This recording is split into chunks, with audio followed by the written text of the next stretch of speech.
Plus cos 2a। 3 নম্বর 4 sine cube এ 3 sign এ minus sine 3a, পাওয়ার কমে যাবে। 4 cos cube এ 3 কস এ plus cos 3a। এগুলোতে সব পাওয়ার কমেছে, পাওয়ার ডাউন ফর্মুলা। এবার হচ্ছে পাওয়ার আপ ফর্মুলা।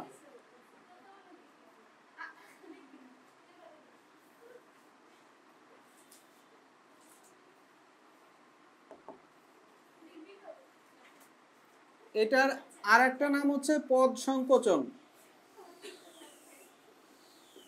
মানে এই ফর্মুলা যেটা এখন লিখবো এগুলাই উল্টা করে লিখবো। এর কাজ হবে পদকে সংকুচিত করা, দুই পদকে এক পদে কনভার্ট করা। এক উপরে গুলাই, এই যে দেখো